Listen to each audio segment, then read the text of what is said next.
Well, let's bring in now outgoing Liberal Senator Hollie Hughes and former Speaker of the House Bronwyn Bishop. Welcome to you both. I want to start with getting your take on the Emmanuel Macron shove in the face. You know, this is the type of thing, Hollie, that you'd expect the feminists would have been outraged about, but it's been pretty quiet from the deathly silence, really, hasn't it been? Feminists. It's just extraordinary, and whether it is family violence, domestic violence, it doesn't matter which way it's being perpetrated, it's something that's got to be called out. And you can see very clearly in that footage the force of the push, the step back that was taken, the look of shock and horror on Macron's face, and the fact that he actually steadied himself on the door before waving, and then the body language between the two of them coming down the stairs. You could see he'd sort of cropped the arm out for her to take, and very deliberately she did not take it. So, I mean, I just think it's really frightening footage. I think there's going to be more and more questions to be asked about this, because it's sending the wrong message that domestic violence can only ever go one way. I also think, Bronwyn, that there's a problem when this is another case of a politician ignoring what we can all see, trying to claim it's an untruth. I mean, we saw it with Joe Biden's mental decline. They just think they can get away with telling the public lies. Well, that's perfectly true, but I think there's another aspect to it as well. And that is, and I think it goes back and reflects how she, as a 39-year-old, was making advances to a 15-year-old child.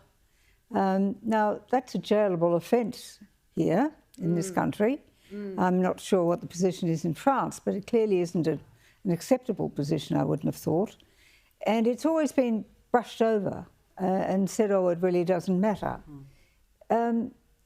It's okay for the left to do these things, is what's implied. So then when we see them together in different circumstances, I guess we'll all look 2 or 3 times at their interaction next time we see them together. But I think the points that Hollie's made, that you've made, that was no little push aside. That was a physical bang. And the more important point, I think, that is to be made is the one that they think they can just lie. Yes, exactly. But I think it's an interesting point you made, that she would have had the authority over him when she was his teacher. And what I read was that the parents moved him to a different school to try and separate them. But, you know, that power dynamic might remain, even though he's the president of France, which is a scary thought, really.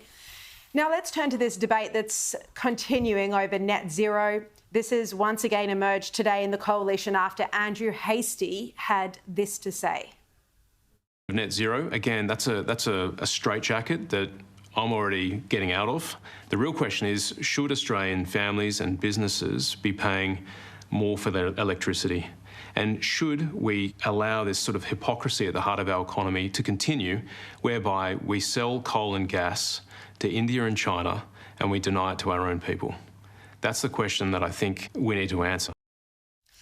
So Andrew Hastie decided he wasn't going to run for the Liberal leadership at this point in time. Hollie, what do you think of the points he makes about energy? Look, I actually agree with Andrew there. I think Australia has really put itself in a straitjacket. We know that industry is suffering, families are having to pay more and more for their power bills.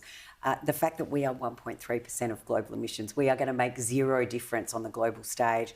I think it was incredibly telling this week that even New Zealand, you know, I mean, they are almost as left with so much of their politics.